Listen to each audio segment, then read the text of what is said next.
حسین زیدی، بلکہ مجھے پہلے یہ کہنا چاہیے تھا مرحوم مولانا سید ہاشم رضا جعفری، مرحوم مولانا ابن حسن نجفی، مرحوم استاد سبت جعفر، مرحوم عباس چچا، مرحوم لال تراب شاہ، مرحومہ نورین زینب، اور آپ حضرات اپنے تمام مرحومین کے لیے فاتحہ۔ بسم اللہ الرحمن الرحیم، الحمد للہ الرحمن الرحیم مالک یوم الدین، ایاک نعبد و ایاک نستعین، اهدنا الصراط المستقیم صراط الذین انعمت علیہم غیر المغضوب علیہم ولا الضالین۔ ان اللہ وملائکتہ یصلون علی النبی یا ایھا الذین آمنوا صلوا علیہ وسلموا تسلیما۔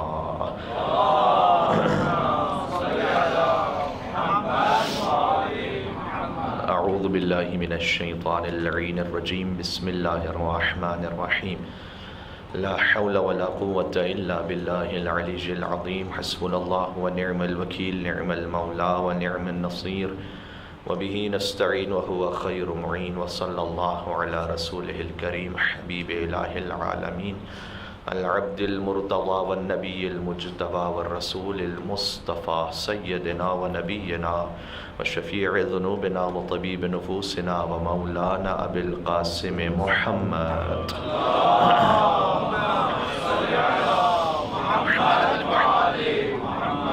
وعلى آلہ الطیبین الطاہرین المعصومین المظلومین المنتجبین المنتخبین الميامین، سیما بقیۃ اللہ فی الأراضین الذین قیل فی شأنہم انما یرید اللہ لیذہب عنکم الرجس اہل البیت ویطہرکم تطہیرا۔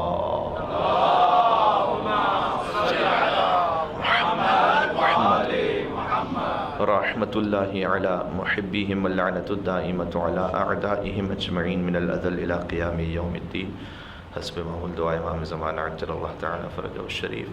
بسم اللہ الرحمن الرحیم، اللہم کل ولیک الحجۃ ابن الحسن صلواتک علیہ وعلی آبائہ فی هذه الساعة وفي كل ساعة وليا وحافظا وقائدا وناصرا ودليلا وعينا حتى تسكنه أرضك طوعا وتمتعه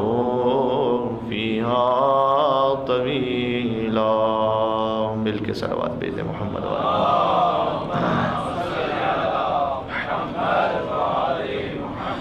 اما بعد فقد قال اللہ الحکیم فی کتابہ المجید، بسم اللہ الرحمن الرحیم، قل ان کان للرحمن ولد فانا اول العابدین، بر دیگر نعرہ صلوات۔ اللہ صلی علی محمد وعلی محمد۔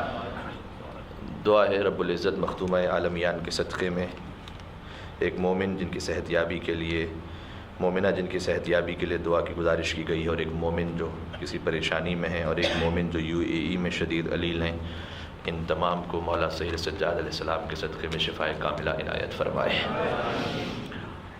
اور پاک پروردگار تو سے خاص التجا اور التماس ہے کہ ہم تیرے حقیر اور فقیر بندے ہیں، ہمارا نمایاں اعمال میں کچھ نہیں سوائے اس کے کہ ہم کسی حد تک اپنی حیثیت کے مطابق محبت اہل بیت کی دولت لے کر تیری بارگاہ میں حاضر ہوئے ہیں، اس محبت کی دولت میں مزید اضافہ فرما دے، قیامت تک کے لیے نسلاً بعد نسل ہماری تمام اولادوں کو محبان حیدر کرار میں شمار فرما دے۔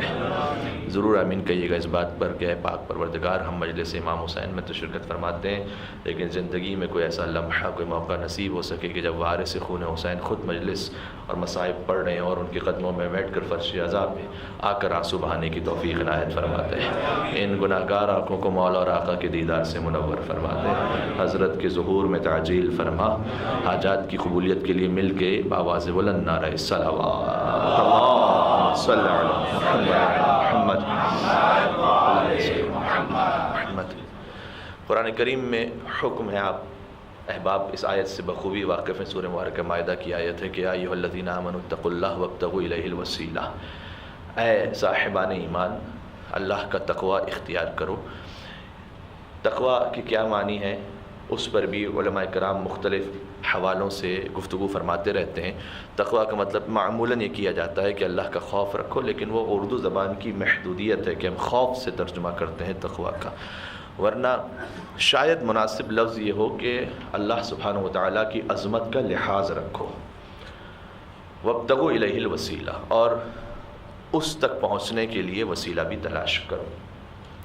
معمولاً حکم جو وسیلے کا جو قرآن کریم میں ہے تو معمولاً حضور کا طریقہ کار یہ تھا کہ اگر کوئی ان کے پاس دعا مانگنے کے لیے جاتے تھے، مختلف صحابہ کرام رضوان اللہ تعالیٰ علیہم اجمعین حضور کے پاس جاتے تھے کہ آپ ہمارے لیے دعا فرمائیے فلاں حاجت کے لیے، تو حضور ایک خاص انداز سے دعا فرماتے تھے.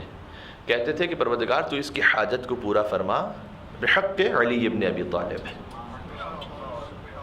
یعنی علی ابن ابی طالب کے وسیلے سے تو اس کی حاجت کو پورا فرماتے ہیں.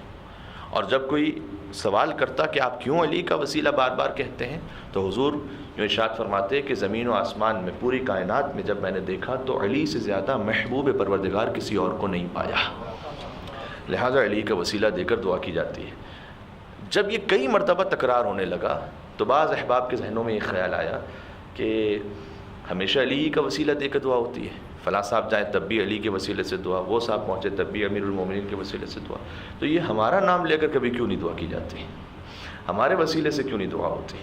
تو انہوں نے اندازہ لگایا کہ شاید چونکہ ہم جاتے ہیں اپنی حاجات کی برابری کے لیے تو لہٰذا علی کا وسیلہ لیا جاتا ہے. اگر علی کبھی خود مشکل میں ہوں گے اور وہ جب تشریف لے جائیں گے تب تو ہمارے ہی نام سے دعا ہوگی، پھر تو ہمیں سے کسی کا نام لیا جائے گا، لہٰذا وہ منتظر رہے. اب مولا کائنات خود مشکل کشا ہیں، وہ کہاں کسی مشکل میں گرفتار ہوں، لیکن اللہ سبحانہ و تعالیٰ نے تاکہ بات واضح ہو جائے، ایک درود بھیج دیجیے گا محمد و آل محمد پر.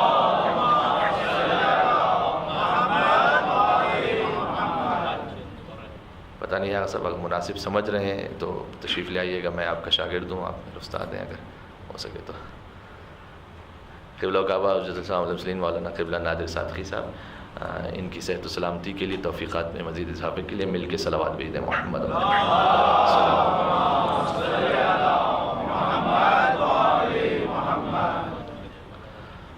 اجازت ہے قبلہ.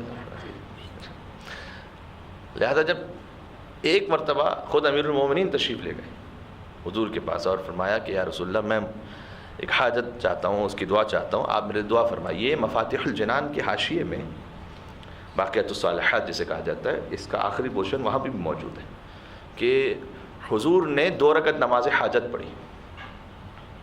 اللہ جانے کیا مصلحت تھی، شاید یہ سلسلہ رہا ہو کہ یہ خبر زیادہ سے زیادہ پہنچ جائے تاکہ مومنین جمع ہو جائیں کہ اب دیکھیے کس انداز سے دعا کی جاتی ہے. اور حضور نے نماز حاجت پڑھنے کے بعد سجدے میں تشریف لے گا اور یہ جملہ ارشاد فرمایا کہ اللہم اغفر لعلی بحق علی، پروردگار تجھے علی کا واسطہ ہے کہ علی کی مشکل کو حل فرما دے.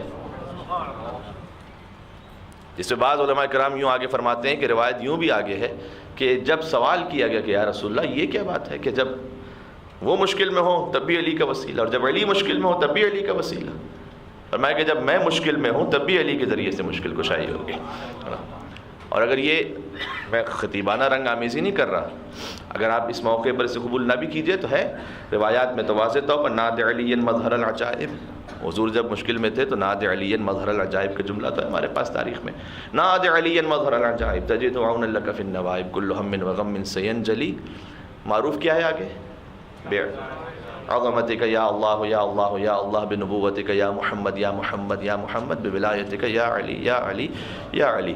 البتہ جو بحر الانوار میں اور دیگر کتابوں میں لکھا ہوا ہے اس میں براہ راست ہے ناد علی مظہر العجائب تجد عون لک فی النوائب کل ہم وغم سینجلی بولایتک یا علی یا علی یا علی. یہ براہ راست ہے. جو کل ہم آپ کے سامنے عرض کرنے کی کوشش کر رہے تھے کہ جو امیر المومنین کی ولایت کا ماننے والا ہے، گویا محمد مصطفیٰ کی نبوت بھی آ گئی، خدا کی توحید بھی اس میں آ گئی. یعنی جو یہاں ماننے والا ہے تو ظاہر ہے کہ وہ پی ایچ ڈی کے مرحلے تک کل جو مثال لی تھی وہ پہنچ چکا، ترقی کرتا ہوا. اب اس سے سوال کرنا عبث ہے کہ تم نے بیچلرز بھی پڑھا یا میٹرک بھی کیا ہے یا نہیں کیا، ہے نا. لا الہ الا اللہ محمد رسول اللہ، اس کے بعد ہے علی ولی اللہ. اسی لیے ختم نبوت کی باتیں بہت ہوتی ہیں کم از کم پاکستان کے جو یہاں مومنین تشریف فرما ان سے میں گزارش کر دوں کہ یہ پتہ کم لوگوں کو ہے کہ پاکستان میں ختم نبوت کے سلسلے میں جو اعلان ہوا تھا اور اس میں جو دلیل دی گئی تھی اور اس میں جو ثابت کیا گیا تھا وہ مولا کائنات ہی کے چاہنے والے جناب مولوی محمد اسماعیل صاحب تھے. بحث ہوتی رہی. یہ کئی دہائیوں قبل کی بات عرض کر رہا ہوں. کوئی سیاسی بات تو یہاں میں پیش کرتا نہیں اور یہ موقع مناسبت بھی نہیں ہے, لیکن میں نام اس لیے لے رہا ہوں کہ تاکہ وہ ایرا یاد آ جائے, ذوالفقار علی بھٹو صاحب کے زمانے کی بات. اور اس زمانے میں جب یہ تحریک اٹھی تھی, اور جناب بات یہ ہے کہ جب مرزائیوں کے سلسلے میں کیا کیا جائے, وہ ہیں دائرہ اسلام میں یا نہیں ہیں, اور بڑے بڑے علماء اگر بحث کرتے رہے اور وہ بحث میں شکست ہی نہیں کھا رہے تھے, ان کے پاس اپنی دلائل تھیں, اور جناب دلائل دیتے ایک موقع ایسا آ گیا کہ باتیں شروع ہو گئی تھیں کہ بھائی کسی طریقے سے ان کو ایڈجسٹ کیا جائے, چلو یہ نماز تو پڑھتے ہیں, چلو یہ روزہ تو رکھتے ہیں, چلو تو کسی طریقے سے ایڈجسٹ کیا جائے. اور آخر میں مولانا شاہب بند, نام اس لیے لے رہا ہوں تاکہ یہ ریفرنس بن سکے, مولانا شاہب بند دورانی صاحب نے مولوی اللہ وسائع کے مشورے سے یہ کہا کہ یہ تم سے معاملہ حل نہیں ہوگا, یہ جاؤ مولوی اسماعیل کو بلاؤ. اور مولوی اسماعیل صاحب مولا کائنات کا یہ غلام کتابوں کے انبار لے کر اپنے طور پر جو ان کا خاص انداز تھا اس انداز سے پہنچے, اور جب وہاں پر پہنچے تو مرزا ناصر بیگ سامنے موجود تھا, اور اس نے دیکھا کہ مولوی اسماعیل صاحب تشریف لا رہے ہیں اور اب ان سے مناظرہ کرنا پڑے گا. تو ایک مرتبہ مولوی اسماعیل صاحب کی طرف دیکھ کر کہا کہ مولوی اسماعیل تم کہاں سے آ گئے یہاں پر, ہماری بحث مسلمانوں سے تھی, مومنوں سے نہیں تھی ہماری بحث. تاکہ مل کے صلوات بھیج دیں محمد و آل محمد محمد و آل محمد. یعنی عرض کرنا چاہ رہا ہوں, اب ایک جملہ عرض کر رہا ہوں, دیکھیے غور کیجیے گا. یعنی جس کے پاس علی ولی اللہ ہوتا ہے اس کا محمد الرسول اللہ محفوظ ہو جاتا ہے. علی ولی اللہ رسالت کا فل اسٹاپ ہے, ٹھیک ہے. جس کے پاس علی ولی اللہ کی دولت ہے اس کا محمد الرسول اللہ محفوظ ہے, اور اسی طریقے سے اس کا لا الہ الا اللہ بھی محفوظ ہے. اور اسی خاطر ہے کہ علماء کرام مختلف حوالوں سے اسے بیان کرتے رہتے ہیں کہ جن کے پاس علی ولی اللہ کی دولت ہے تو یہ یقیناً ہے کہ تمام مسلمان فرقے لا الہ الا اللہ محمد رسول اللہ کہتے ہیں جب بھی انسان مسلمان بنتا ہے. لیکن جن کے پاس ولایت علی کی دولت ہے ان کی جو توحید پروردگار پر نظر ہے, پورا جملہ تو نہیں کہہ سکوں گا لیکن کسی صحیح کتاب کی سو کالڈ صحیح کتاب کی توحید کہاں اور نہج البلاغہ کی توحید کہاں. یہ کوئی بات تھوڑی کہ توحید دونوں کی سیم ہے, یہ بات بھی نہیں کہ نبوت دونوں کی سیم ہے. اب گنجائش اتنی نہیں ہوتی کہ ساری باتیں پیش کی جا سکیں, ورنہ جا کے دیکھیے کہ مختلف کتابوں میں نبوت کے سلسلے میں کیا لکھا ہوا ہے کہ نبی کیا کچھ کرتے رہے تھے. وہ بھی یہ بات یہ ہے کہ چونکہ بہت سے بزرگان تاریخ میں گزرے تھے جن کے کرتوتوں کو ٹھیک کرنا تھا, تو نعوذ باللہ من ذالک نبی کے سلسلے میں ایسی حدیثیں گڑھی گئیں, اور علی اور اہل بیت علیہ السلام کے سلسلے میں بھی بنو امیہ کی فیکٹری سے حدیث مینوفیکچرنگ کمپنی انلمیٹڈ, وہاں سے بے شمار حدیثیں اتنی سامنے آئیں کہ نعوذ باللہ نبی مکرم ان کا کردار بھی نعوذ باللہ ڈاؤٹ فل ہونے لگے کہ پتہ نہیں ان سے کیا خطا ہوئی, کیا غلطی ہوئی. تو ہمارا سلسلہ جو نبوت کا ہے وہ کل سنا چکا ہوں, مولا کائنات کا خطبہ کل سنا چکا ہوں آپ کو کہ شان نبی کیا ہے, اور پھر سے اسے ریپیٹ کر رہا ہوں کہ واقع نبی کی صحیح شان چاہیے تو یا اللہ کا قرآن ہونا چاہیے یا علی کا فرمان ہونا چاہیے, تب جا کے سمجھ میں آئے گا کہ شان مصطفیٰ کیا ہے, ورنہ کسی ارے غیرے کی تو اوقات ہی نہیں. ہم جو اپنے طور پر کوشش کرتے ہیں فضائل کو بیان کرنے کی, اگر وہ حدیث معصوم سے منسلک ہے یا آیت قرآنی سے ہے تو تب جا کے اس کی حیثیت ہے, ورنہ جو ہم اپنے کہہ رہے ہو خیال پردازی ہے اور تو کچھ نہیں اس کے آگے.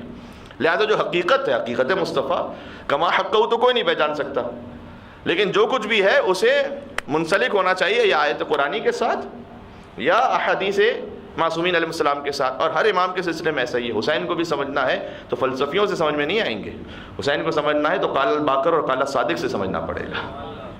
بات سمجھ میں آ رہی ہے؟ حسین کو اگر سمجھنا ہے تو زیارت جامع کبیرہ سے سمجھنا ہوگا, حسین کو سمجھنا ہے زیارت امین اللہ سے سمجھنا ہوگا. سمجھ آ رہی؟ لہٰذا اہل بیت علیہ السلام کی شناخت اور معرفت وہ خود انہی کی زیارات سے, ان کی احادیث سے سمجھ میں آئے گی.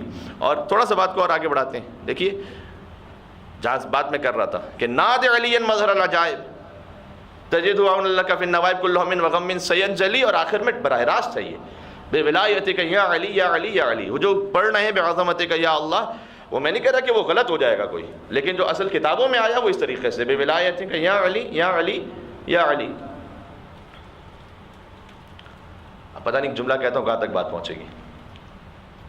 ناد علی مظہر العجائب کی شان کی بات ہے، نقالوں سے ہوشیار رہیے گا.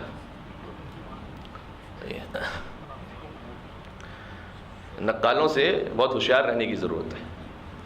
ہوتا یہ ہے کہ جب کسی شے کو جو مارکیٹ میں ہوتی ہے اس کی پروڈکٹیوٹی بہت زیادہ ہوتی ہے، اس کی تاثیر بہت زیادہ ہوتی ہے، تو جعلی بھی بن کر آ جاتی ہے مارکیٹ میں. ٹھیک ہے، وہ اللہ جانے کچھ گمسم بیٹھے ہیں، کچھ مسکرا رہے ہیں. چلیں صلوات تو بھیج دیں، کم از کم مجھے تو سارا مل جائے گا. اللہم صلی علی محمد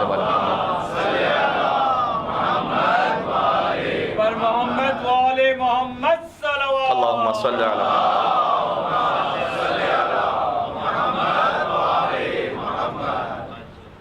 میں تو کہتا ہوں سبحان اللہ، آپ کے مذہب کی حقانیت ثابت ہو رہی ہے.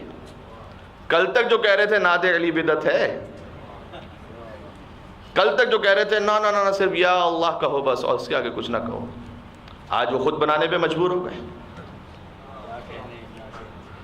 آج انہیں خود کہیں نہ کہیں سے ایڈجسٹ کرنے کی فکر پڑی ہوئی. بھائی آپ تو کہہ رہے تھے کہ نعت علی بدعت ہے، یہ کیا ہو گیا؟ اچھا مدد مانگنے کا بھی تو معیار کو اسٹیٹس ہونا چاہیے نا. اب بھاگا مقابلے سے جو میدان چھوڑ کر، اس کا خدا کے شیر نے پیچھا نہیں کیا، اور تم ان پہ کر رہے ہو بھروسہ. کمال ہے جن پر کبھی نبی نے بھروسہ نہیں کیا. محمد وآل محمد صلوات. اللہم صلی علی محمد وآل محمد.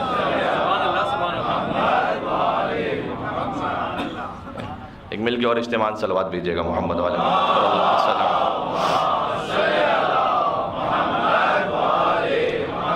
پتہ نہیں کہیں اور ادھر ادھر کہیں، لیکن اہلیان کراچی اس کو اور سمجھ پائیں گے.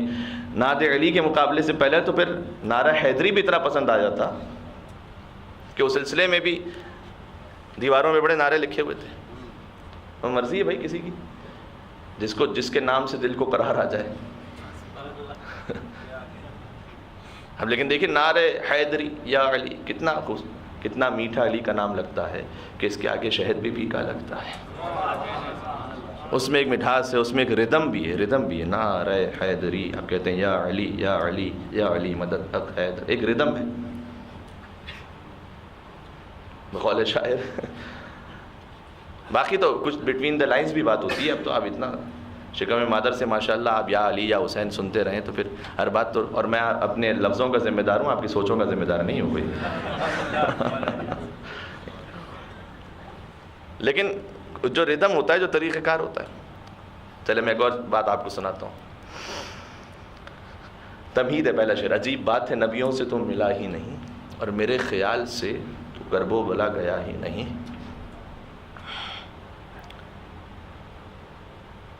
زمانہ آنکھ پر ماتم کا یہ اثر دیکھے، وہ جل رہا ہے جو اس پر کبھی چلا ہی نہیں.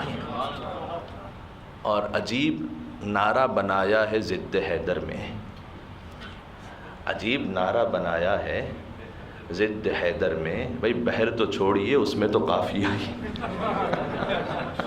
مل کے صلوات بھیج دیں محمد وآل محمد صلی اللہ محمد. کیا بات ہے.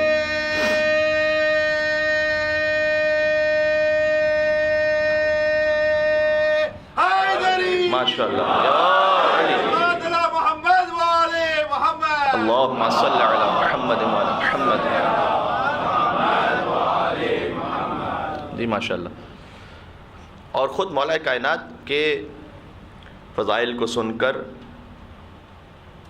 جوش ایمانی میں اضافہ ہو جانا، بسا اوقات یہ جو جھوم جانا، در حقیقت یہ بھی معراج پر سنت رسالت مآب ہے صلی اللہ علیہ وسلم. جب حضور معراج پہ تشریف لے گئے، معراج کی سلسلے میں جو مختلف تفاسیر لکھی گئی ہیں آیات سلسلے میں، اس میں موجود ہے، یہ روایت موجود ہے کہ جب حضور معراج پہ تشریف لے گئے، کہتے ہیں انہوں نے امامت فرمائی، انہوں نے معراج پہ امامت فرمائی. تمام 1,24,000 انبیاء کی امامت فرمائی، یعنی حضور آگے تھے. اور حضرت ابراہیم علیہ السلام، حضرت موسیٰ علیہ السلام، عیسیٰ علیہ السلام، الیاس علیہ السلام، خضر علیہ السلام، تمام انبیاء حضور کے پیچھے نماز پڑھ رہے تھے. حضور امام المرسلین ہیں، ہر جہت سے امام ہیں تمام مرسلین کے، اور اس جہت سے بھی ہیں کہ انہوں نے نماز کی امامت کروائی. اور حضور کہتے ہیں کہ جیسے نماز ختم ہوئی تو میں نے صفوں میں دیکھا، فرأیت علیٰ، تو میں نے علی کو دیکھا ان صفوں میں. فاحتززت سرورا، تو میں خوشی سے جھوم اٹھا. علی کے وجود کو دیکھ کر میں خوشی سے جھوم اٹھا. اور ہمارے معراج کے سلسلے میں جو آیت ہے، ایک تو مشہور و معروف آیت 15ویں پارے کی پہلی آیت، سبحان الذی اسریٰ بعبدہ لیلا من المسجد الحرام الی المسجد الاقصی الذی بارکنا حولہ لنریہ من آیاتنا. مشہور آیت ہے کہ سبحان ہے وہ پروردگار ہر عیب سے پاک و منزہ جو اپنے عبد کو لے گیا. اس سے سمجھ میں آتا ہے کہ عبدیت کتنے بلند معیار پر ہے کہ جب معراج کا ذکر ہو رہا ہے تو عبدیت کا نام لیا گیا. لیکن سورہ والنجم 10 آیتیں سناؤں میں سورہ والنجم کی ابتدائی، اگر آپ آمادہ ہیں تو ٹھیک. اللہم صلی علی محمد و محمد. سنیے گا، جزاک اللہ. بسم اللہ الرحمن الرحیم. والنجم اذا ہوا ما ضل صاحبکم وما غوا وما ينطق عن الہوا ان هو الا وحی یوحی علمہ شدید القوی ذو مرۃ فاستوی وهو بالافق الاعلی ثم دنا فتدلی فکان قاب قوسین او ادنی فاوحی الی عبدہ ما اوحی. عجیب ہے یہ، سنیے گا. والنجم اذا ہوا، ستارے کی قسم جب وہ ٹوٹا. ما ضل صاحبکم وما غوا، اے حبیب آپ نہ کبھی گمراہ ہوئے نہ کبھی بھولے ہیں. وما ينطق عن الہوا، آپ تو اپنی خواہشات نفس سے بات ہی نہیں کرتے. ان ہوا، جب بھی بولتے ہیں، الا وحی یوحی، وہ وحی ہے جو مسلسل آپ پر آتی رہتی ہے. وحی یوحی، وہ وحی جو مسلسل آپ پر آتی رہتی ہے، آپ اس سے کلام کرتے ہیں. علمہ شدید القوی، ایک شدید طاقت والے نے آپ کو یہ تعلیم دیا ہے. ذو مرۃ فاستوی وهو بالافق الاعلی، آپ اعلیٰ ترین افق پر موجود تھے. اے رسول آپ اس وقت اعلیٰ ترین افق پر موجود تھے کہ ایک شدید قوت والے نے آپ کو ایک وحی تعلیم دی. ثم دنا، اس کے بعد آپ قریب ہوئے. فتدلی، اور جھکے. فکان قاب قوسین او ادنی، اور اس طرح سے قریب ہوئے اور اس طرح سے جھکے کہ 2 کمان اور اس سے کم کا فاصلہ رہ گیا. یہ 9 آیتیں ہو گئیں.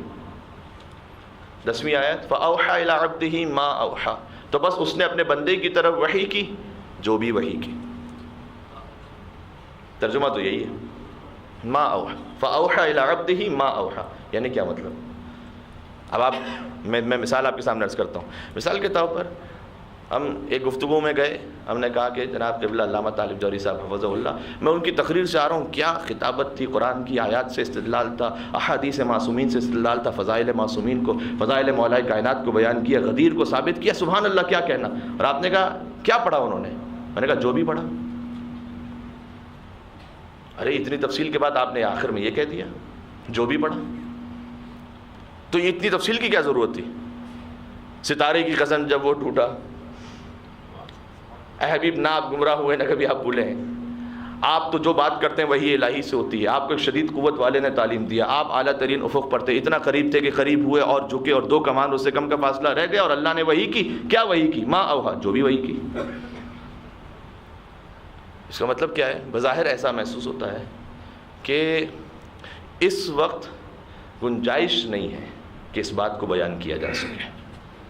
اب آپ اس ایک مثال دیتا ہوں، اس کو حدیث موجود ہے اس کے پیچھے، فقط خیال پردازی نہیں کر رہا، ابھی حدیث بھی سناتا ہوں.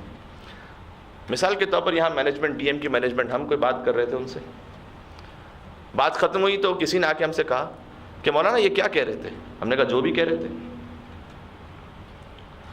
اس کے بعد کسی دن میں ممبر پر تھا، وہ جو مینجمنٹ کے صاحب تھے انہوں نے آ کر کہا کہ مولانا صاحب وہ جو بات ہوئی تھی نا وہ پہنچا دیجیے گا جو آپ کو پہلے ہی بیان کیا جا چکا ہے.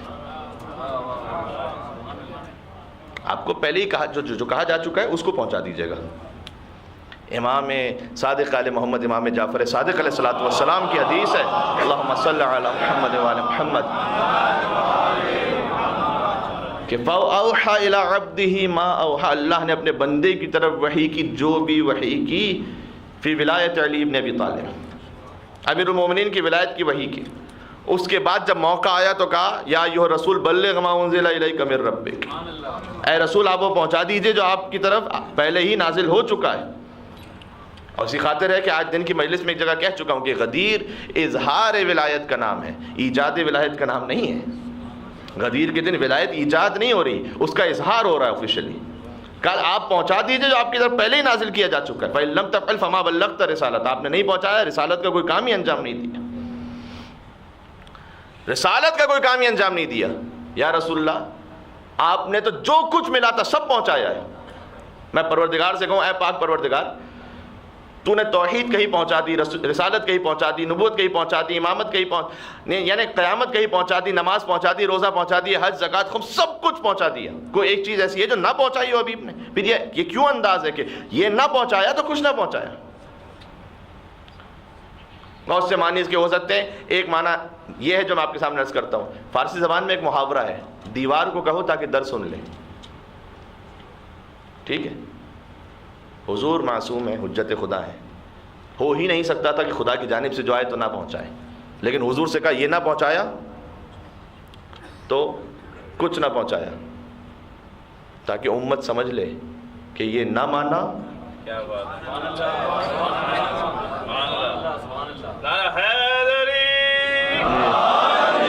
یہ نہ مانا کچھ نہ مانا. ہم جیسے خطیب بھی سمجھ لیں یہ نہ پڑھا تو کچھ نہ پڑھا، اور سننے والا بھی سمجھ لے یہ نہ سنا تو کچھ نہ سنا. بات سمجھ میں آ رہی ہے؟ تو یہ اللہ سبحانہ و تعالیٰ نے، اور آپ بزرگ علماء یہاں رہتے بھی ہیں اور آپ وزٹ بھی کرتے رہتے ہیں، آپ سنتے رہتے ہیں. ہم نے اشارہ پہلے ہی دے دیا. کیوں؟ اس لیے کہ مولا کائنات کی ولایت جب ہوتی ہے تب جا کر صحیح توحید بھی سمجھ میں آتی ہے، تب جا کر صحیح نبوت کا جو عقیدہ ہے وہ انسان حاصل کر پاتا ہے. بغیر ولایت علی کے خیال پردازی ہے توحید و نبوت. اور ساتھ میں ولایت علی ابن ابی طالب علیہ السلام، اس سلسلے میں ایک بات اور بھی ہے. جب علی کی ولایت اور امامت کو ماننے والا ہے، لازمی اس کا نتیجہ ایک اور ہے، لازمی نتیجہ. اگر غلط عشق، باطل محبت بھی کسی سے ہو جاتی ہے، کوئی سپر اسٹار کسی کو اچھا لگنے لگا تو ہیئر اسٹائل اس کے جیسا ہو جاتا ہے، ڈیسک ٹاپ پہ اس کی تصویر آ جاتی ہے، انٹرنیٹ پہ جناب وہ سرچ کرنا شروع کر دیتے ہیں. ایسا ہے یا نہیں ہے؟ ٹھیک ہے. غلط باطل محبت میں بھی اس کے کچھ آثار ہوتے ہیں. علی سے محبت کے آثار کیا ہیں؟ ٹھیک ہے، اب میں تفصیل سے نہیں کہنا چاہتا، لیکن انشاءاللہ کم از کم انشاءاللہ انسان اپنا چہرہ ویسا بنا سکے کہ جو علی ابن ابی طالب علیہ الصلوۃ والسلام کے چہرے کی مانند کسی حد تک جو کچھ ان کے چہرے پر تھا ہمارے چہرے پہ بھی ہو جائے. ٹھیک ہے. یا علی یا علی یا علی مدد حق. جی ماشاءاللہ مجھے بڑی خوشی ہوئی کہ اس بات پر بھی نعرہ لگا. چاہیے. آگے کاشی اصفہانی ایک عالم دین تھے. آج بھی ایران میں کئی جگہ یہ سسٹم ہے، اس زمانے میں تو تقریباً ہر جگہ ہی تھا کہ جو ویسٹیج ہوتا تھا، فاضلاب جسے کہتے ہیں نا، اس ویسٹیج کے سلسلے میں کوئی ڈرینیج سسٹم نہیں تھا، باقاعدہ پائپس نہیں ہوتے تھے. اس کے لیے نیچے کنواں بنایا جاتا تھا اور اس کو جمع کیا جاتا تھا. اور آج بھی ہم قوم میں رہ چکے ہیں، جب تک ہم ہیں تب بھی ایسے ہی تھا، آج بھی کئی مقامات پر اسی طرح سے. تو جب وہ جو کنواں جو تھا وہ بھر جاتا تھا جب، تو اس کی صفائی ہوتی ہے. جب صفائی ہوتی ہے تو ایک طریقہ کار تو یہ ہوتا ہے کہ جناب آج کل تو خیر مشینریز اویلیبل ہیں کہ آپ اس کو سک کر لیجئے، وہ مشین آئے گی 2 منٹ میں کر کے چلی جائے گی. کوئی اتنا زیادہ نہ تعفن کا پرابلم ہوگا، نہ کوئی اتنا زیادہ اسمیل کا پرابلم. لیکن جب فزیکلی اس کو خالی کیا جاتا تھا ایک زمانے میں باقاعدہ مینولی، تو جب وہ خالی ہو رہا ہوتا تھا تو بہت شدید بو ہوتی تھی اور کئی دنوں تک رہتی تھی. تو آگے کاشی اصفہانی کہتے ہیں کہ ان کے طلباء کے ساتھ وہ جا رہے تھے اور ایک جگہ پر وہ خالی کیا جا رہا تھا اور شدید بو آ رہی تھی، شدید. اچھا جتنے ان کے شاگرد تھے وہ ظاہر ہے کہ جلدی جلدی کود کے جانے لگے اور یہ بھی کسی طریقے سے آگے پہنچے. جب تھوڑا آگے نکل گئے تو اپنے شاگردوں سے پوچھا کہ تم اتنا جلدی بھاگ کے کیوں چلے گئے آگے؟ کہا کہ قبلہ آپ نے محسوس نہیں کیا اتنی بو آ رہی تھی؟ وہاں تو کھڑے ہونا محال تھا، گزرنا مشکل ہو، ہم تو جتنا جلدی ہو سکے گزرے. پھر انہوں نے ایک جملہ کہا یہ جو دنیا کی نجاست ہے نا، اس کی ایک بو ہوتی ہے جو برداشت نہیں ہو پاتی. کاش انسان گناہ کی بو کو بھی جو اس کی روح کو متعفن کر دیتی ہے کاش محسوس کر سکے اور اسے احساس ہو سکے کہ مثال کے طور پر جیسے حدیث میں ہے کہ اگر انسان نعوذ باللہ من ذالک کوئی جھوٹ کہہ لیتا ہے تو اس کے وجود سے وہ بو اٹھتی ہے کہ جس سے آسمان کے ملائکہ بھی متنفر ہوتے ہیں. اسے ہم محسوس نہیں کر پاتے اس غیبت کی بو کو. جیسے مثال کے طور پر غیبت کے لیے قرآن کریم کی سری آیت ہے کہ جب تم کوئی غیبت کر رہا ہے ایسے کہ جیسے مردہ بھائی کا گوشت کھا رہا ہے. کتنا تعفن ہے اس میں، کتنی نجاست ہے اس میں. اس کا باطن قرآن نے ہمیں بتایا کہ دیکھو گویا ایسا کہ تم یہ کر رہے ہو، لیکن اس کی بو کو، اس کی کراہت کو محسوس نہیں کر پاتے. اللہ نہ کرے کہ میدان قیامت میں یہ ساری نجاستیں مل کر جب ہمارے اعمال اس طرح سامنے ہوں، سخت ہے۔ اس لیے لازمی نتیجہ اہل بیت علیہ السلام کی محبت کا ہے کہ صاحبان تطہیر سے جب محبت ہے تو ہر طہارت سے محبت ہے، ہر نجاست سے نفرت ہے، خود بخود یہ ہے۔ فقط ہم تو تذکر کے لفظ کر رہے ہیں، آپ تو پہلے سے بہتر جانتے ہیں، ٹھیک ہے؟ تو مجلس امام حسین علیہ السلام میں بھی تشریف لائیں تو آہستہ آہستہ یہ کوشش ہو سکے کہ میرا نفس، میری روح طہارت کی طرف جائے، اور پھر آپ اپنا اسسمنٹ خود کر سکتے ہیں کہ میں اس وقت کس لیول پر ہوں، کس مقام پر ہوں۔ اللہ نے قرآن میں کہا ہر انسان اپنے آپ کو بہتر جانتا ہے، وہ ستار العیوب ہے، اس نے میرے عیب آپ سے چھپا کے رکھے ہوئے، آپ کے عیب مجھ سے چھپا کے رکھے ہوئے، اور یہ اس کی نعمتوں میں سے، خدا کی قسم ہے اس کی نعمتوں میں سے۔ اگر سب ایکسپوز ہو جائے نا ایک دوسرے کے سامنے، ہم یہاں کوئی ساتھ میں بیٹھنے کو بھی تیار نہیں ہوگا، نہ آپ میری بات سننے کو تیار ہوں گے، نہ شاید میں آپ کو دیکھنے کو تیار ہوں گا۔ بلکہ بعض احادیث کا مفہوم اس طریقے سے کہ اگر والدین کو پتہ چل جائے کہ اس کی اولاد کے کیا گناہ ہیں، وہ انہیں عاق کر دیں گے، کہیں گے ہماری اولاد ایسی ہے۔ اولاد کو پتہ چل جائے کہ ان کے والدین کے کیا گناہ ہیں، شاید چھوڑ کے چلے جائیں گے۔ دوست کو پتہ چل جائے کہ دوست کے کیا گناہ ہیں، شاید سلام بھی نہ کریں ایک دوسرے سے۔ آپ غور فرما رہے ہیں، یہ اللہ کا کرم ہے کہ اس نے ہمارے عیب ایک دوسرے چھپا کے رکھے ہوئے ہیں۔ اسی لیے تخلقوا باخلاق اللہ، فرمایا کہ اللہ کے اخلاق کو اپنانے کی کوشش کرو، یعنی کیا؟ وہ ستار العیوب ہے، تم بھی ستار العیوب بننے کی کوشش کرو۔ جو عیب کسی کا پتہ چل جائے، واٹس ایپ پہ فارورڈ کرنے کی ضرورت نہیں ہے، فیس بک پہ شیئر کرنے کی ضرورت نہیں ہے، ٹھیک ہے؟ اب جانتے ہیں سوشل میڈیا پہ بہت ساری چیزیں آتی رہتی ہیں، کبھی کبھار اچھی بھی آ جاتی ہیں، یہ کبھی کبھار انورٹڈ کاماز میں ہے، کبھی باقی تو پھر یہ کہ طوفان بدتمیزی مچا ہوا ہے۔ تو آپ غور ہمارے اللہ نے کہا میں ستار العیوب ہوں، کوشش کرو تم بھی عیوب چھپانے والے بنو۔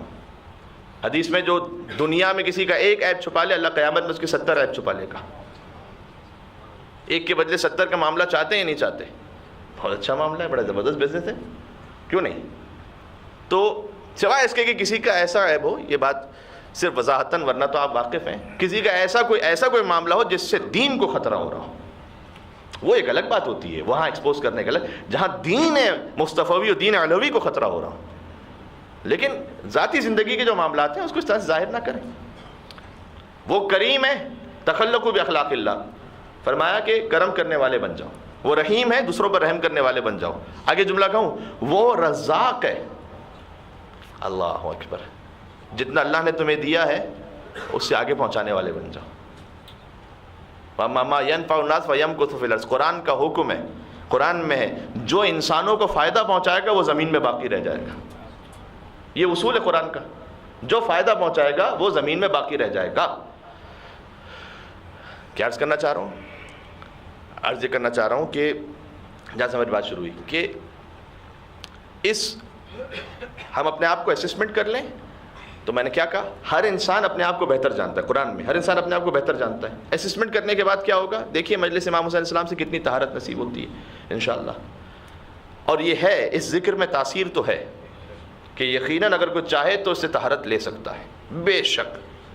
کتنے واقعات ہیں ایسے، آغوش رحمت کتاب ہے، سادہ سی کتاب ہے، اس میں واقعہ موجود ہے جناب علی گندابی کا کہ جو ہمدان میں رہنے والے تھے، اور تھوڑا سا کریکٹر اچھا نہیں تھا علاقے میں، جس طرح سے ہوتا ہے، اگر میں بہت کھل کے کہوں تو بدماشی کی طرح سے رہتے تھے، اور کوئی ان سے بات نہیں کر سکتا تھا، کوئی ان سے الجھ نہیں سکتا تھا۔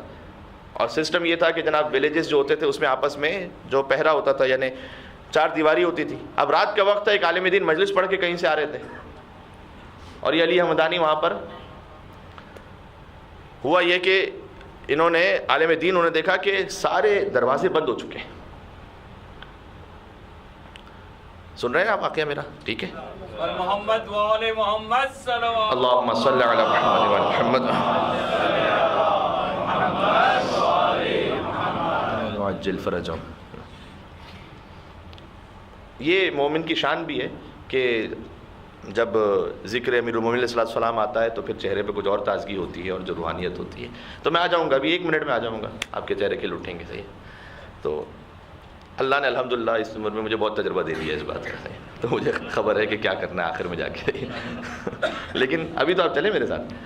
تو وہ بعد میں جو گیٹ تھے وہ بند تھے، وہ عالم دین پہنچے, انہوں نے نوک کیا, آپ کو کھول نہیں رہا. یہی علی گندابی جس کا نام تھا, اس نے کھولا. اس نے جب دروازہ کھولا تو سامنے سے عالم دین کو دیکھا. اب شاید بظاہر وہ امامے میں ہو, ابا قبا میں ہو, بہرحال اب یہ بھی تھوڑا سا اس کیفیت میں کہ اب علاقے کے بدمعاش سے رات کے اس وقت سامنا. اس نے کہا حضور کہاں سے آ رہے ہیں, اریٹیٹ کرنے کے لیے. حضور کہاں سے آ رہے ہیں؟ کہا مجلس پڑھ کے آ رہا ہوں. اچھا ذرا ہمیں بھی تو سنائیے. اب مجلس کے لیے ایک ماحول ہے کہ امام بارگاہ فرش عزا ہے, کہ نہیں ہمیں بھی سنائیے. انہوں نے کہا کہ جب کبھی ہوگی توفیق سنا دیں گے انشاءاللہ, نقل بالمعنی کر رہا ہوں. کہا نہیں, اگر نہیں سنائیں گے تو میں تو آپ کو آنے ہی نہیں دوں گا. اب مجبوراً آپ سوچئے شہر سے باہر ایک آدھی رات کے وقت میں ایک بدمعاش سامنے موجود ہے اور وہ زبردستی کہہ رہا ہے کہ بھائی مجھے مجلس سناؤ. خیر انہوں نے سنائے, کچھ ذکر سنایا. اللہ جانے کون سے مصائب پڑے کہ علی گندابی دھاڑے مار مار کر روتا رہا. میں کہہ رہا ہوں یہ مجلس امام حسین السلام کا اثر ہے. دھاڑے مار مار کر روتا رہا, اور دفعتاً ایسا دل منقلب ہوا ذکر امام حسین السلام کے صدقے میں. اسی لیے میں آپ سے گزارش کرتا رہتا ہوں اور بزرگان بھی کہتے رہتے ہیں, مجھ جیسے خاکی خاطی فقیر پتہ نہیں کتنے 10,000 بار پتہ نہیں کیا کچھ کہتے رہے, ویسے الگ بات, اس کا کوئی اثر نہیں ہے. یہ ذکر امام حسین علیہ السلام کا صدقہ ہے. 1 منٹ فرش عزائے حسین پر جو بیٹھ کر بات سنی جا رہی ہے وہ مجھ جیسے 10,000 لوگوں سے زیادہ بہتر ہے کہ ہم ادھر ادھر کی بات کرتے رہیں. یہ امام حسین السلام کی, اور اسی خاطر ہے کہ اس پہ کوئی پابندی لگانے کی ضرورت نہیں. پابندی کا مطلب کیا؟ بھائی تم نے تو مثال کے طور پر داڑھی نہیں رکھی, مجلس امام حسین میں کا کیا فائدہ ہوا؟ واٹ ڈو یو مین کیا فائدہ ہوا؟ آپ کون ہوتے ہیں کسی کو جج کرنے والے کہ اس کو مجلس امام حسین کا فائدہ ہوا یا نہیں ہوا؟ ٹھیک ہے, وہ تو ایسا ہے, وہ تو نماز نہیں پڑھتا, نہ پڑھتا, وہ اس کا معاملہ ہے, اللہ کے ساتھ ہے. آپ کو کیا تکلیف ہو رہی ہے ذکر امام حسین میں آ کے بیٹھ رہے تو؟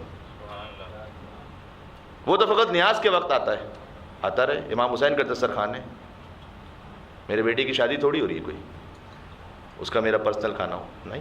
بات سمجھ میں آ رہی ہے؟ امام حسین السلام کا دسترخوان ہے, کیا تکلیف ہے کسی کو, آ رہا ہے تو آتا رہے. آپ یقین فرمائیے امام حسین علیہ السلام وہ کشش ہیں, میگنیٹ. کچھ ہوتے ہیں حدیث قصہ پڑھنے والے, کچھ سوز و سلام پڑھنے والے, کچھ خطاب کرنے والے, کچھ ماتم کرنے والے, کچھ نحو پڑھنے والے, کچھ امام بارگاہ کا انتظام سنبھالنے والے, کچھ مائک کو سنبھالنے والے, کچھ ویڈیو کو سنبھالنے والے, کچھ تبرک کا اہتمام کرنے والے, کچھ آخر میں صفائی کرنے والے. امام حسین علیہ السلام وہ میگنیٹ ہے, ہر کسی کو کھینچ کے رکھا ہوا ہے اپنی طرف. کسی نے انہوں نے کھینچ کے رکھا ہوا ہے, آؤ ہماری طرف رہو. اور پتہ نہیں کس موقع پر کس طرح سے وہ ہدایت دے دیں, دل منقلب ہو جائے. میں آپ سے کہہ رہا ہوں یہ امام کیا ہے, علی کا خون یہ بتایا حسین نے, اور اصغر سے حرملا کو ہرایا حسین نے. ٹھیک ہے, یہ پہلا مصرع دعویٰ, دوسرا دلیل ہے. کیا ہے علی کا خون یہ بتایا حسین نے, اور اصغر سے حرملا کو ہرایا حسین نے, اور ہے مجلس حسین میری روح کی غذا. سبحان اللہ, ہے مجلس حسین میری روح کی غذا. بھائی بھوکا کبھی نہ مجھ کو سلایا حسین نے. مل کے صلوات بیت محمد و آل محمد کر اللہ صلی اللہ علیہ.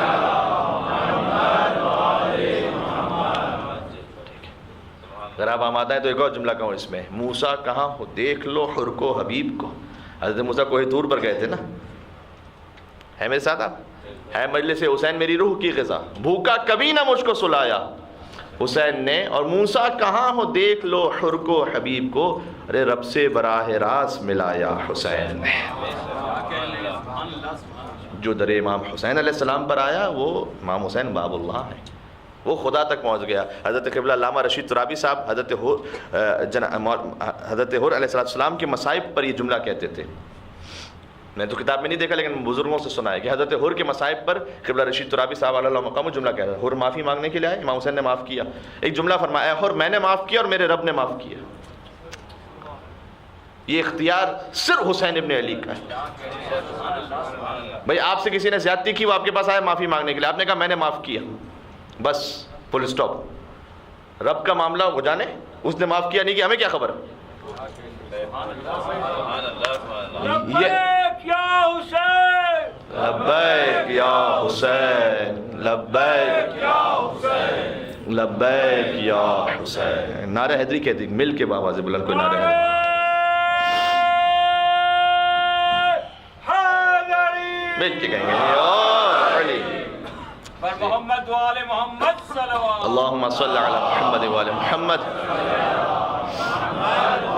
ہے میرے ساتھ؟ تو انہوں نے امام حسین السلام نے فرمایا میں نے معاف کیا، میرے رب نے معاف کیا. یہ اختیار امام حسین علیہ السلام کا ہے، یہ طاقت امام حسین علیہ السلام کے پاس ہے. جناب آپ مجھ سے اشعار مختلف سنتے رہتے ہیں، لیکن حضرت مرزا دبیر علی اللہ مقامہ کے 6 مصرے سناؤں آپ کی خدمت میں اور میں منزل مسائل پہ جاؤں. مرزا دبیر صاحب بہت بڑا نام، ٹھیک ہے، اردو عزائیہ شاعری میں مرزا دبیر سے بڑھ کے تو کسی کا نام ہی نہیں. تو میں ان کا امام حسین علیہ السلام کا جو اختیار ہے، جو طاقت ہے، جو قدرت ہے، کیا کچھ اللہ سبحانہ و تعالیٰ نے عطا کیا ہے، باذن خدا ہے، یہ تو آپ جانتے ہیں. فرماتے ہیں اچھا یہ 6 مصرے وہ ہیں، اس میں صنعت جم بھی ہے جو شاعری سمجھ لیتے ہیں، صنعت تضاد بھی ہے، جمع اشتقاق بھی ہے. صنعت جم اور صنعت تضاد کا کیا مطلب ہوتا ہے؟ 2 مختلف جہتوں کو ایک حکم میں جمع کر دیا جائے، ٹھیک ہے. کبھی ہوتا ہے 2 متضاد باتوں کو ایک حکم میں جمع کر دیا جائے، اور سب کچھ اس میں موجود ہے، اور ہر مصرے میں 6 اشیاء کا استعمال کیا جناب مرزا دبیر نے. فرماتے ہیں نقاش، کیا کیا کچھ ہے حسین کے ہاتھ میں؟ نقاش، نقش، کاتب و خط، بانی و بنا.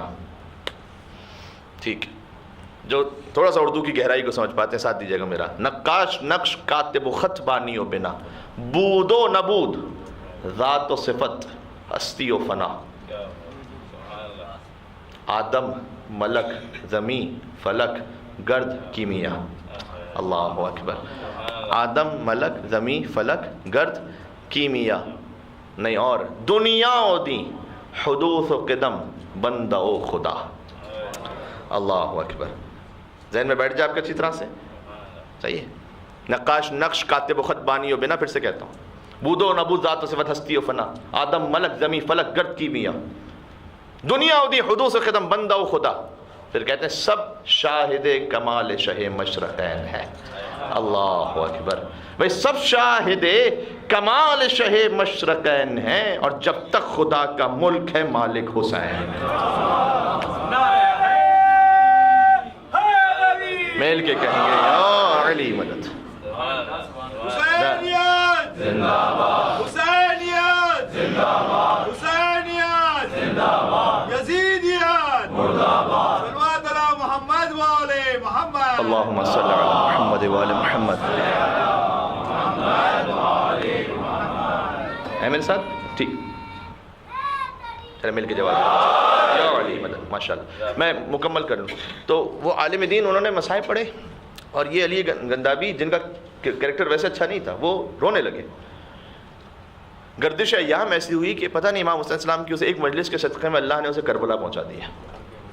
ایک کئی سو سالوں پہلے کی بات ہے، کربلا جانا آج کتنا آسان نہیں تھا. اس زمانے میں وہ پہنچے کربلا مولا، امام حسین السلام کی زیارت کی. دل ایسا منقلب ہو گیا کہ میں کہاں زندگی گزار رہا تھا، کس خرابے میں پڑا ہوا تھا.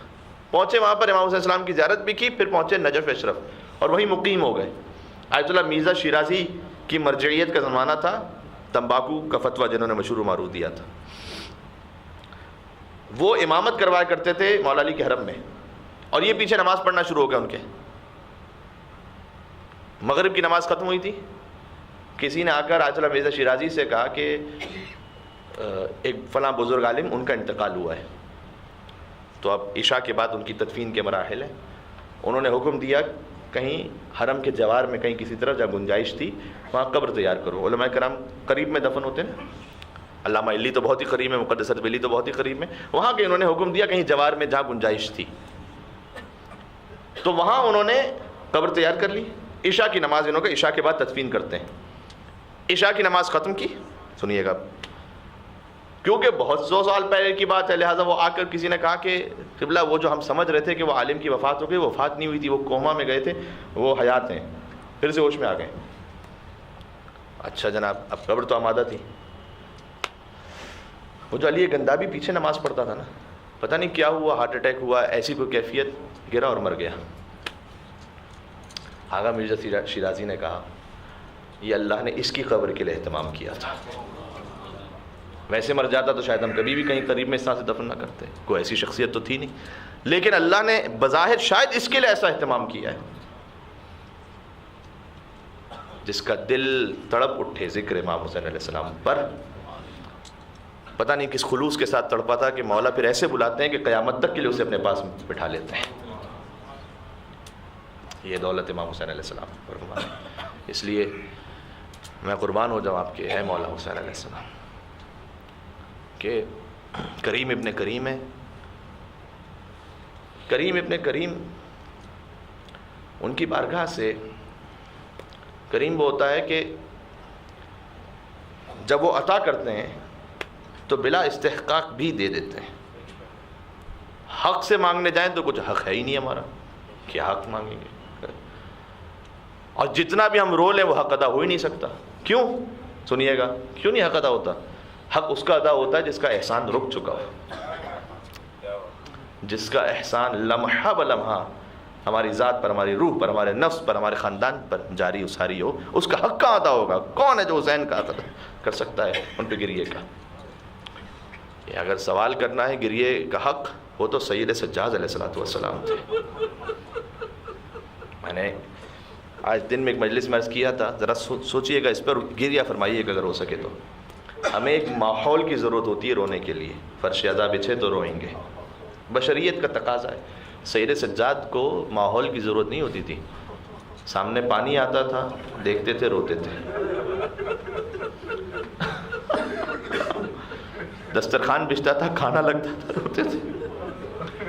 بظاہر کوئی موقع نہیں، کوئی مجلس نہیں ہو رہی، کوئی نوحہ نہیں ہو رہا، کوئی ماتم نہیں ہو رہا، بازار سے گزرتے تھے، ذبیحہ کو دیکھتے تھے، وہاں روتے تھے۔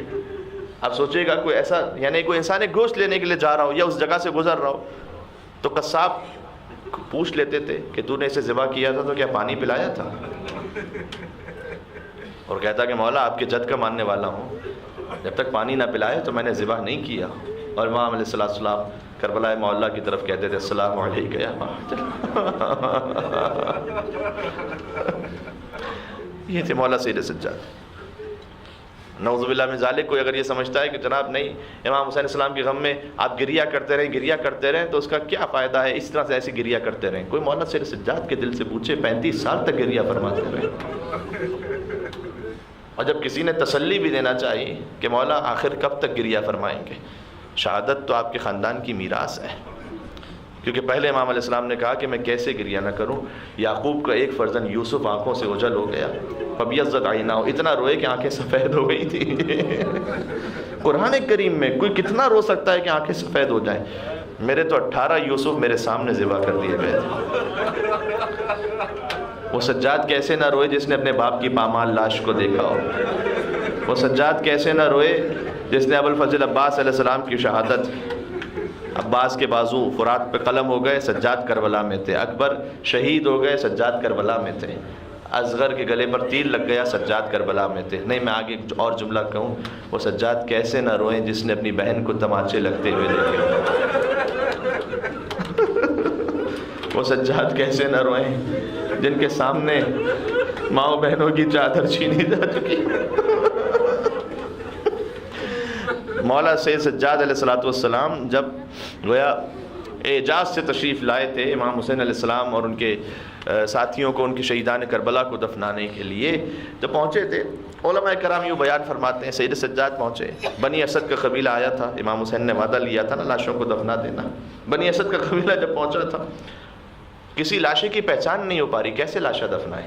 آپ سوچیں لاش کی پہچان سر کے ذریعے ہوتی ہے، جسے کاٹ کر نوک نیزہ پر بلند کیا گیا تھا، لباس شہداء لوٹ لیا گیا تھا، اللہ اکبر، لباس شہداء لوٹ لیا۔ سید سجاد نے آگاہ کیا کون سا لاشا کس شہید کا لاشا ہے، کہ میں بتاتا ہوں یہ حبیب ابن مظاہر کا لاشا ہے، یہ زہیر قین کا لاشا ہے، گویا یوں فرمایا یہ جون غلام حبشی کا لاشا ہے۔ آقا یہ کس شہید کا لاشا ہے؟ کہ دیکھتے نہیں کلیجے میں برچی کا ٹوٹا ہوا خالی ہو جائے، یہ میرے کڑیل جوان بھیا علی اکبر کا لاشا ہے۔ یہ کس شہید کا لاشا ہے کہ دیکھتے نہیں پورا بدن گھوڑوں کی ٹاپوں تلے پامال ہے. یتیم حسن قاسم کا لاشا. ایک لاشا اس کے قریب امام سید سجاد علیہ السلام تشریف رکھتے ہیں اور کہتے ہیں ہائے میرا بابا، ہائے میرا بابا، ہائے میرا بابا. سجاد نے اللہ جانے، اب زبان حال سے ایک جملہ پڑھتا ہوں. گویا جب کسی میت کو دفن کیا جائے تو حکم شریعت ہے نا، اگر سمجھ سکیں جملہ اور دل پر زخم لگے تو یا حسین کہہ کے ضرور رونا. شریعت کا حکم ہے کہ جب میت کو دفن کرو تو اس کے چہرے کو قبلہ رخ کر دیا کرو. سجاد نے کہا بابا آپ کی لاش پر تو سر موجود نہیں ہے. بابا آپ کی لاش پر سر موجود نہیں ہے. لیکن سید سجاد نے جب دفن کر دیا تو اپنی انگشت شہادت پر حسین کی قبر مطہر پر ایک جملہ لکھا. فرمایا ھذا قبر حسین ابن علی الذی قتلوہ العطشان. یہ اس حسین کی قبر ہے جسے پیاسا مار دیا گیا. اللہ جانے امام حسین کتنے پیاسے تھے، مجھے نہیں خبر کتنے پیاسے تھے امام حسین، لیکن میں اتنا جانتا ہوں 35 سال بعد بھی جب سید سجاد کے سامنے پانی آتا تھا تو ضرور روتے تھے. جب لاشیں دفن ہو چکے آخری جملہ کہہ رہا ہوں، آپ کی آنکھوں سے آنسو جاری ہو گئے. خدا قبول فرمائے انشاءاللہ، کوئی غم عطا نہ فرمائے سوا غم امام حسین کے. فرش ادا پر آپ کو بار بار آنا نصیب فرمائے. آخری جملہ میں کہنا چاہتا ہوں کہ مولا وعدہ پورا ہو گیا. بنی اسد نے کہا ہم جا رہے ہیں واپس. کہا نہیں ابھی ایک لاشا باقی رہ گیا. کون سا لاشا؟ کہا چلو میرے ساتھ فرات کے کنارے. عباس کے لاشے کے قریب پہنچے. اس طرح سے ہے کتابوں میں کہ لاش عباس اس قابل نہ تھا کہ اٹھایا جا سکے، لہذا گلیم ایک موٹی چادر کو منگوایا امام نے. عباس کی لاش کو ٹکڑوں کو لحد میں رکھا اور سب سے کہا سب دور ہو جائیں کہ قریب نہ آنے پائے. بہت دیر ہو گئے. راوی کہتا ہے کہیں مولا غش کھا کر بے ہوش نہ ہو گئے ہوں. میں قریب پہنچا تو میں نے دیکھا سید سجاد قبر عباس پر تشریف فرما ہے اور ایک جملہ کہتے ہیں اے میرے غیرت مند چچا آپ یہاں آرام کر رہے ہیں. خدا نے جو امتحان آپ سے نہ لیا وہ آپ کا بھتیجا سید سجاد جس کی ماں کا، میں جملہ کہتا ہوں، زینب اتنی مظلومہ ہے جس کی ماں کا جنازہ بھی رات کی تاریکی میں اٹھا تھا. وہ روز روشن بے مکنا چادر کوبہ اور شام کے بازاروں میں آ گئی. اللہ جانے سجاد اسی خاطر کہتے جاتے تھے اشاہ اشاہ اشاہ. وَسَيَعْلَمُ الَّذِينَ ظَلَمُوا عَلَى مُحَمَّدٍ أَيَّامُ انقلب ينقلبون. السلام علیک یا ابا عبد اللہ وعلى الارواح التي حلت بفنائك. السلام علی الحسین وعلى علی ابن الحسین وعلى اولاد الحسین وعلى اصحاب الحسین. دعا کی قبولیت کے لیے میں گزارش کر رہا ہوں. مولا سید سجاد کا ذکر ہو، آپ نے اتنا گریہ فرمایا، میں مولا کے نام کا جو توسل ہے وہ پڑھ دیتا ہوں. انشاءاللہ سب کی حاجات پوری ہوں گی اس دعا کے ساتھ کہ امام حسین علیہ السلام یقیناً مظلوم ہیں، لیکن آج حسین کا روضہ ہے، ان کا حرم ہے، لاکھوں زائرین کا مجمع ہے. لبیک یا حسین سب وہاں کہتے ہیں، زیارت پڑھتے ہیں، ماتم کرتے ہیں. وہاں پر گنبد ہے، چراغ ہے. حضرت تصور کیجئے گا کہ میرے مولا سید سجاد کتنے مظلوم ہیں. آج تک سجاد کی لحد پر تاریکی ہے، غربت. وہاں پر بظاہر کوئی رونے والا بھی نہیں، کسی کو ماتم کی اجازت بھی نہیں ہے. ٹھیک ہے نا. مولا سید سجاد علیہ السلام انشاءاللہ ان کی تربت کی اور مزید آبادی کے لیے ظاہری طور پر، ورنہ تو کائنات کا مرکز ہے وہ. اور آپ تمام حضرات اپنی حاجات کی برابری کے لیے ایک جملہ کہہ دیں توسل کا، انشاءاللہ پھر ہم ماتم حسین کریں گے. بسم اللہ الرحمن الرحیم. یا ابوالحسن یا علی ابن الحسین یا زین العابدین یا ابن رسول اللہ یا حجت اللہ علی خلقہ یا سیدنا و مولانا انا توجهنا واستشفعنا وتوسلنا بك إلى الله وقدمناك بين يدي حاجاتنا. سب مل کے يا وجيها عند ما شاء الله اشفع لنا. سید سجاد کے صدقے میں کربلا مانگ لیں اپنے لیے انشاءاللہ مل کے ایک اور بار. یا وجیہا عند اللہ اشفع لنا عند اللہ. جزاک اللہ. ماتم حسین، ماتم سید سجاد. یا حسین یا حسین یا حسین یا حسین